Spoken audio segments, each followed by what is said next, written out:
False teachings और गलत प्रकार की शिक्षा और गलत प्रकार की प्रतिज्ञाएं और पैसे दे करके और लोभ लालच दे करके संस्थाओं को तोड़ने और पवित्र लोगों से अलग करने का प्रयास कर रहे हैं, वे परमेश्वर का सामना करेंगे। They are going to be judged by God। इसलिए भक्ति को पेट कमाई का रास्ता ना समझें।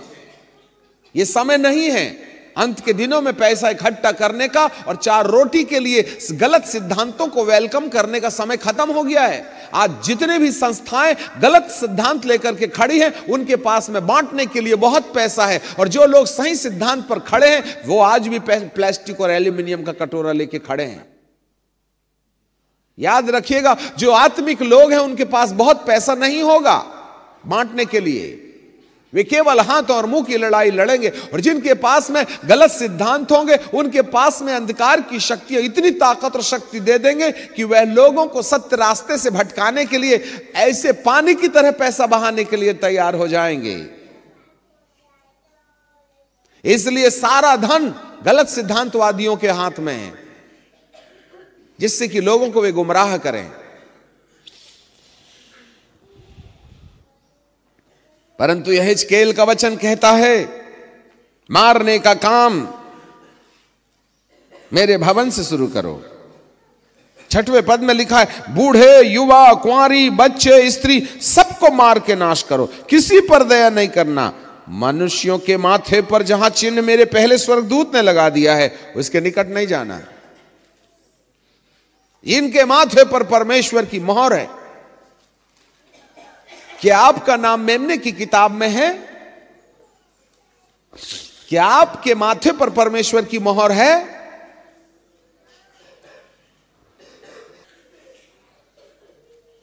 मेरे पवित्र स्थान से आरंभ करो।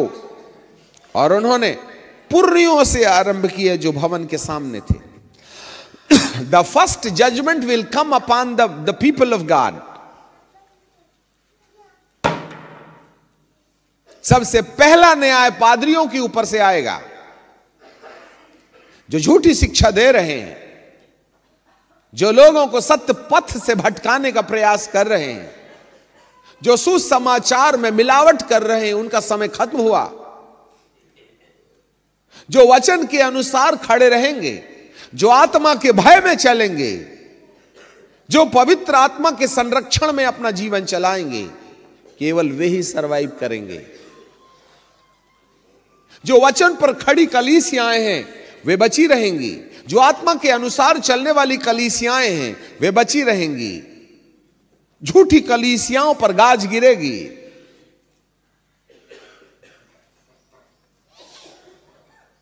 भविष्यवाणी के पूरे होने का समय आ गया है।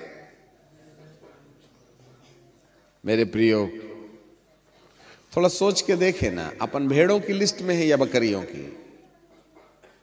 मेमने की जीवन की किताब में अपना नाम है यह संसारवाद के। क्या हमारे माथे पर परमेश्वर ने वचन की खराई पर चलने के कारण 3 दांते वाली चाबी, जिसमें पवित्र आत्मा का प्रेम, आनंद और शांति है, वो वाली मोहर लगी है क्या? केवल आनंद, शांति और प्रेम जिसके माथे पर होगा वे सुरक्षित बचेंगे। बचाव का और कोई तरीका नहीं। आपकी जितनी पहुंच है लगा लीजिए। आप जितने चतरे हैं उतने चतरे हो जाइए। जितना दिमाग लगाना है लगा लो। परंतु जिसने पवित्र आत्मा के द्वारा आने वाले प्रेम का बहिष्कार किया है, जिसने पवित्र आत्मा की शांति का बहिष्कार किया है, वो बाइबल के ज्ञान का बड़ा भारी विद्वान भी हो सकता है। उसको सामना करना पड़ेगा, क्योंकि आप परमेश्वर की योजना से बाहर चले गए हैं। You have neglected the divine plan of God. You are not a full righteous.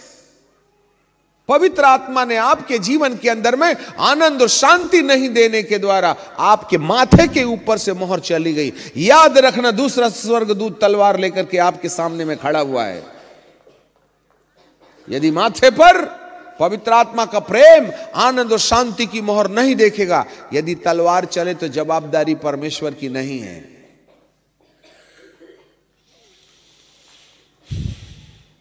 Hallelujah. प्रभु को एंटी क्राइस्ट का साम्राज्य लाने की कोई जोर जबरदस्ती नहीं है। क्या करें, मेरे लोग नहीं सुनते ना। मेरे कितने प्रचारक हैं, जिसको भी मैं जिसको मैंने अंगूर की बारी दी थी ना, उससे अंगूर लेने के लिए मैंने भेजा था। अंगूर की बारी के ठेकेदारों ने मालिक के भेजे गए नौकरों को मारा, दूसरे को भेजा, उसको भी मारा, तीसरे को भेजा, उसको भी मारा। मालिक सोचा ये ठेकेदार मेरे बेटे का आदर करेंगे, तो उन्होंने कहा, ठेकेदारों ने, यही है मालिक, बाप का बेटा, इसको भी मार डालो तो बारी हमारी हो जाएगी। आए तमाम कलीसियाओं को अपने कहने वालों, कलीसिया तुम्हारी नहीं है, मेरे मालिक की है। मेरे मालिक ने अपने वचन और अपने अभिषेक के द्वारा इंसान को इस्तेमाल करके अपनी कलीसिया बनाया है। यदि कोई याजक किसी कलीसिया को मेरी है बोल करके दावा करता है, तो वह परमेश्वर का सामना करेगा। कलीसिया परमेश्वर की है। हर इंसान को याजक लोग उस तरीके से बनाएं जिस तरीके से खुदा ने बनाने की मनसा अपने मन में रखी हुई है। उसके मन को समझो, परमेश्वर आपको कलीसिया को किस दिशा में ले जाने के लिए बोल रहा है। यदि थोड़ी सी गलती हो गई तो याजकों का इसका भुगतान करना पड़ेगा।